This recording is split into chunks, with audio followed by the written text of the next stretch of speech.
As we slowly crawl towards the halfway point of the decade, I wanted to go through 7 of the best JRPGs of the decade so far that everyone should play. Without further ado, let's get into the video.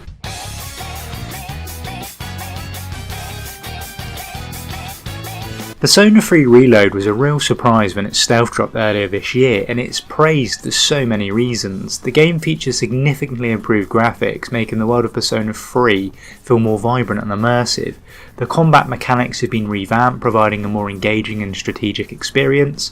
Reload includes various updates that make the gameplay smoother and more enjoyable, such as better navigation and user interfaces.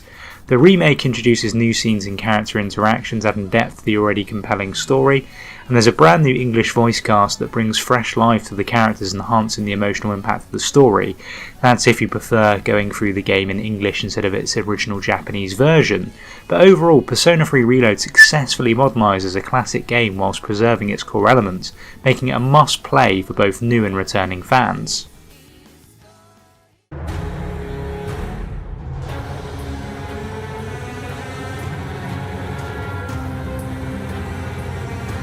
A smaller title now from Vanillaware that really exploded onto the scene, and you'll be forgiven for thinking that Vanillaware is actually a large company. They actually don't have many developers, and they're just fantastic at what they do. They really are. The game features a complex non-linear narrative that weaves together the stories of 13 different characters. This approach keeps players engaged and constantly guessing. Each character is really well developed with unique backstories and motivations that adds a lot to the overall plot. Vanillaware's signature art style shines in this game with stunning hand-drawn visuals that brings the world and characters to life. The game combines visual novel elements with real-time strategy combat, offering a unique and satisfying gameplay experience. The story tackles themes of love, loss and survival, creating an emotional journey that resonates with players. Overall though, 13 Sentinels Aegis Rim stands out for its very good storytelling, memorable characters and beautiful presentation, making it a must-play for fans of narrative-driven games and JRPGs, and it's one of those that really surprised me and fully deserves its place in the best games of the decade.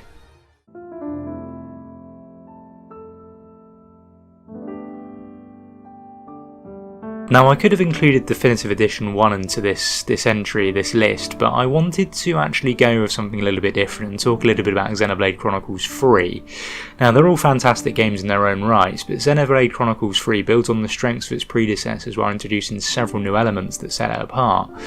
The story in Xenoblade Chronicles 3 is more intricate and emotionally charged with complex themes and character arcs. The relationships between the characters are more developed, offering richer interactions and backstories. The world is larger and more detailed with diverse environments that encourage exploration like the other games.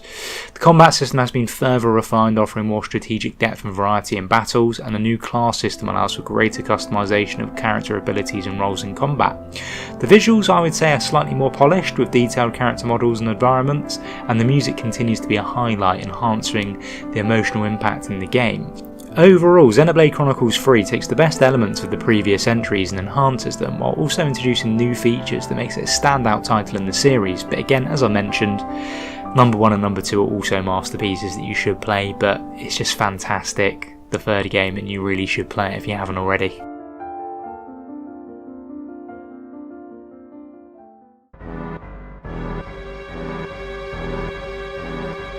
I am cheating somewhat with this entry in Final Fantasy Remake and Rebirth. I'm doing a double whammy, a 2-for-1 if you will.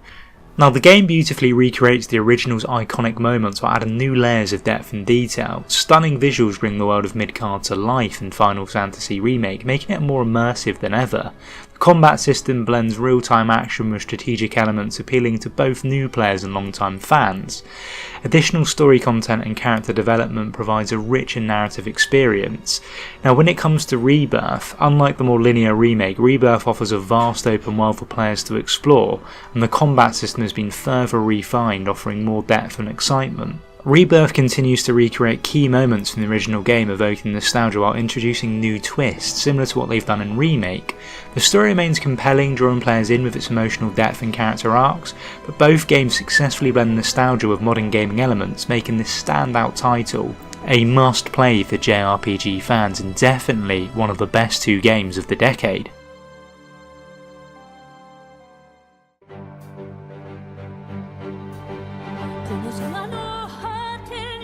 This is another game that really surprised me when I played it earlier in the year, and that's 100 Heroes. The game offers a compelling narrative filled with political intrigue, personal drama and epic battles, has over 100 playable characters, as if the title isn't a giveaway, each with unique backstories and abilities, and the game provides a deep and varied experience. The turn-based combat system is both intuitive and satisfying, allowing for strategic depth and customization.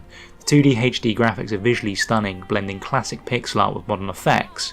Like Suikoden, 100 Heroes features a vast roster of characters, each contributing to the story and gameplay in meaningful ways. Both games delve into complex political narratives with alliances, betrayals and power struggles. The concept of building and managing a base of headquarters is a key feature in both Suikoden and 100 Heroes, adding a layer of strategy and personalisation. Now this game feels really nostalgic for fans of Suikoden, and if you've always wondered what those games are like, definitely give this a go before you get your hands on the remaster of Suikoden next year.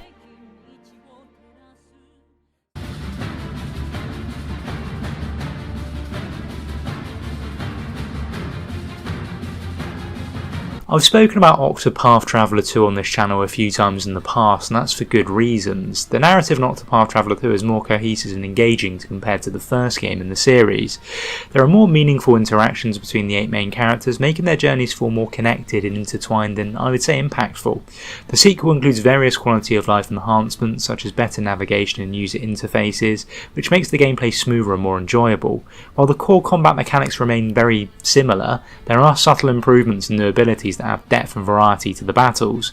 The graphics and soundtrack have been further polished, creating an even more immersive and aesthetically pleasing experience, but overall Octopath Traveler 2 builds on the foundations of the first game and runs with it and makes it so much better.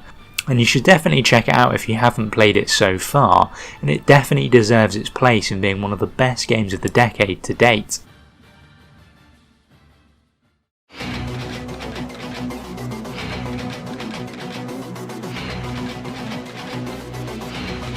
Like a Dragon, Infinite Wealth has received a lot of praise for so many good reasons. The game weaves a compelling narrative that blends new characters and plot points of the series past, creating a thrilling and heartwarming experience. Turn-based combat is both strategic and exciting, appealing to fans of various genres. The game balances quirky humour with heartfelt moments, making it emotionally engaging and occasionally very, very hilarious. There are numerous side missions and activities that add depth and variety to the gameplay, and if I'm being honest, all the mini-games they've added in, it's like having loads and loads of just different games, and you can literally sink hundreds of hours into this because of this. The game features impressive graphics and detailed environments, enhancing the overall experience, but overall the game stands out for its rich storytelling, engaging combat and the perfect blend of humour and emotion. That's it for today's video. Any games that you think should have made this list, let me know in the comments below. If you've enjoyed the video, please consider subscribing to the channel, as it will help my small channel to grow and I do more JRPG content just like this. But until next time, I'll see you later.